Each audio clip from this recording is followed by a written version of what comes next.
I have no idea. Get it or not?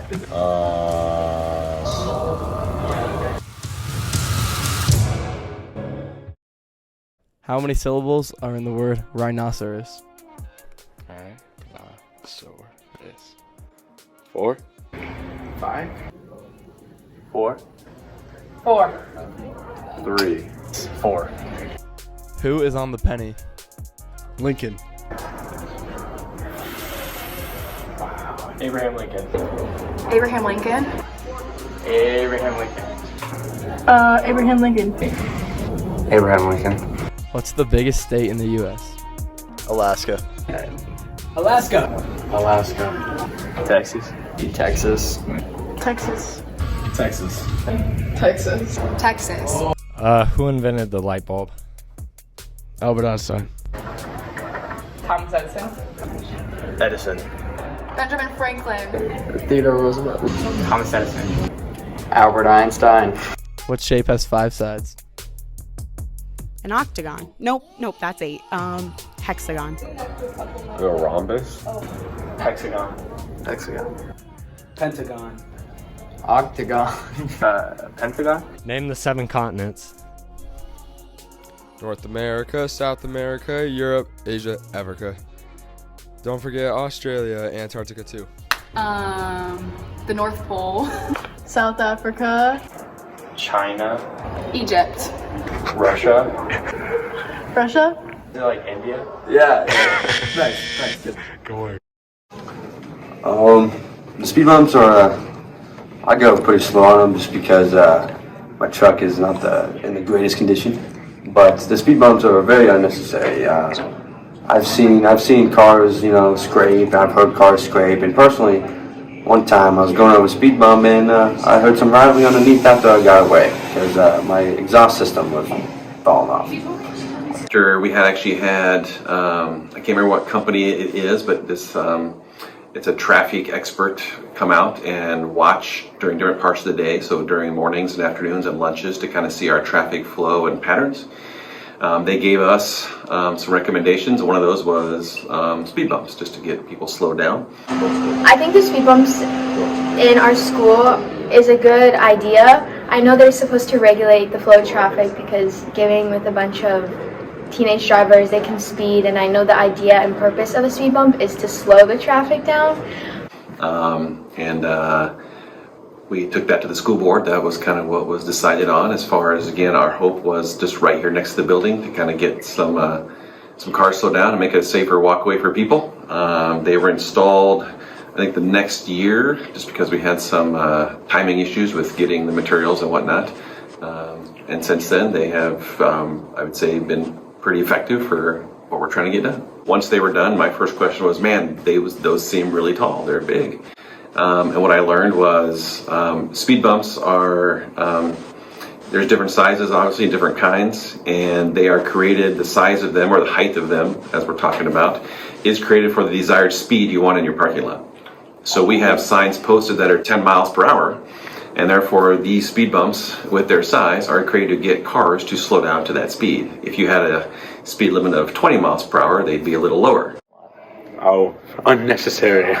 They've messed up my suspension, and they're just annoying. No one even goes that fast in the parking lot either. My car is just not sturdy enough to handle big speed bumps like that, especially even going slow. And I'm in a hurry sometimes, so I go a little bit fast, and everything gets thrown around. I'm Austin, and this is what the speed bumps did to my car. It ripped off my lip and gave me a big bump on my bumper.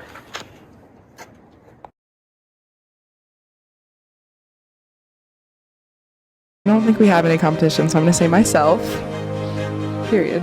I think Waterloo West will be our biggest competition, either Waterloo West or Valley. I'd say our biggest competition this year is probably Waterloo West or Ankeny Centennial. Well, our team as a whole puts in a lot of time. I'm probably not the best at it, but we grind a lot outside of practice.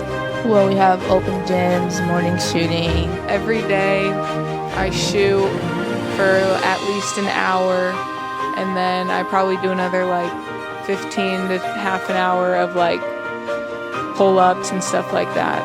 We definitely put a ton of work in outside of just practice, like shooting a lot of the mornings, and before the season we have like conditioning to get us ready. And yeah, I think all the work we put in should pay off. I think this year I am focusing on being a better leader, vocally and leading by action. Yeah, and making like history. Getting better at defense, locking up more. Having a player-led team. We're going to be like the #1 team that everyone's gunning for, and have a lot of high expectations that we got to live up to. Our #1 goal is to win state. To win state. Win state. To win state.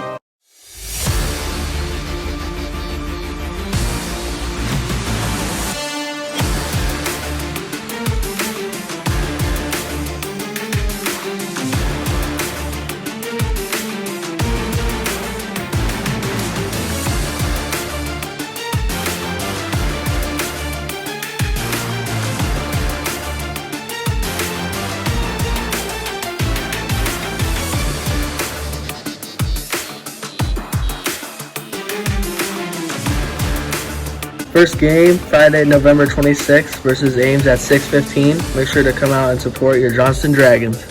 We found some great runners and asked them if they ran at Drake Relays. Yes. Yes. Yes. Yes. How was your experience at Drake Relays? My experience, it was really fun. It was a little cold this year. Yeah, it was just a fun, cold experience. It was pretty good. It was really fun, and it was really nerve-wracking, but there was a lot of friends that qualified too, so it was really fun running with all of them. Fun. We weren't allowed in the stands, so I was just in the cold. What did you run at Drake Relays? 4x2 and the 4x4. Just the 800. I just ran the 4x8. I ran in the 4x2. What was the outcome of your race? Well, we didn't get first. I think in the 4x2 we got second. Joaquin beat us, Aaron Smith. Really good. We placed second, and we got a score. We lost. But... First in our heat and 8th overall. What were your thoughts during the race? I don't really think when I run. I just get the baton and then I run as fast as I can. Tired. 800's kind of a in-between race. I don't really remember my races too much because it's kind of just like a big blur. Who came to support you? Pretty much the entire state. My whole family and most of my friends and a lot of my friends on the team watched my race. Just my parents. Oh. The Faith Need. My mom, because I think tickets were pretty hard to get. Jesse too. And Caden Tyler. Drake Relays is a historical event that occurs each year. Our Johnston runners have already began pre-season training events to prepare to compete in the upcoming season in Drake Relays.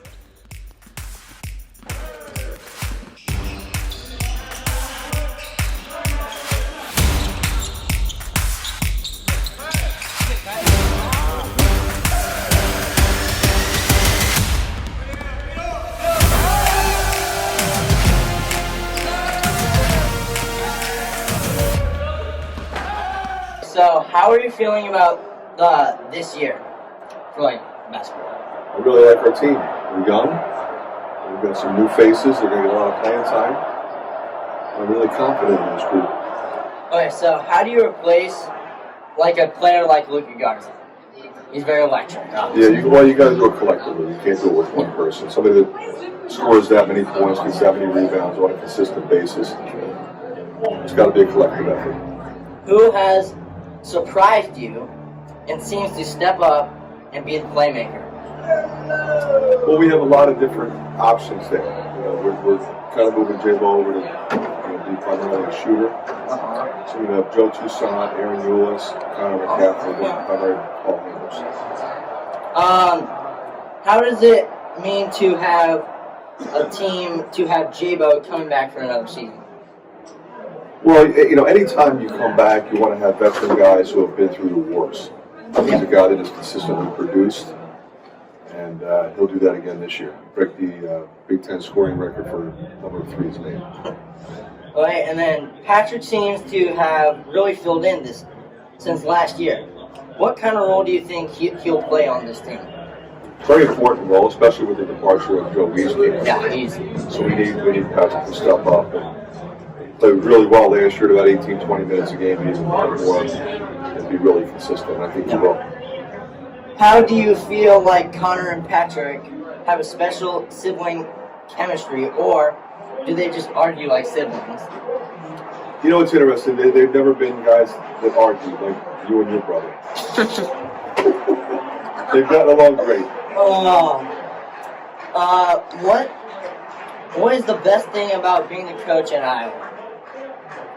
I think the Hawkeye Nation just really supports our program in an incredible way. It's a privilege to be a part of it.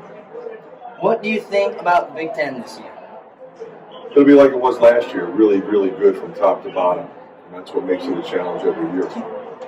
Have you been looking at anyone from Johnson High School? I'm not allowed to talk about that by NCAA rule. Fair enough. And then, have you been recruiting Jack? Okay. That I have been, yes. Okay. The Iowa Hawkeyes' next game will be on November 22nd versus the Western Michigan Broncos. Go out and support your Iowa Hawkeyes men's basketball team. Go Hawks.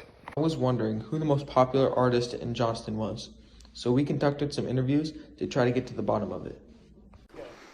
What music genre do you listen to? I would say rap and country here and there. Hip hop. Rap, I gotta say. Rap. Rap or indie alt or indie rock. Pop. Rap. Trap. Rap a lot, but country's probably a really close first too. Hip hop. Listen to anything except country music. I'm gonna have to go with rap. I like classical music. Rap. Rap. I like R&B, country, and rap. Sleepy Hollow. Who's your favorite artist? Moneybagg Yo. Polo G. Kanye. King Von, rest in peace. 22 G's. From rap, it'd be Earl Sweatshirt, Kanye West, or Wayne. Shawn Mendes. No cap. Probably Lil Kashi, if you ever heard of him. Lil Baby. Probably Justin Bieber. Playboy Cardi. Stevie Wonder. I'd say definitely Playboy Cardi. Drake. Taylor Swift. What is your favorite song from your favorite artist? Wu-Tang Forever. Definitely Holy. Wait on Me. One Number Away or something, I don't know. Hot and Cold. I would definitely say Right Now by Playboy Cardi's. It's going to have to be Diamonds in the Rough by Eric Enslin. Who Wants Smoke by Nardo Wick. Isn't She Lovely? And it's very inspirational towards me. It really gets me going, like gets me excited for the day. I wake up, get in the shower, put on Stevie Wonder, and go to school. Thank you for watching. Turns out Playboy Cardi was the most popular artist in Johnston.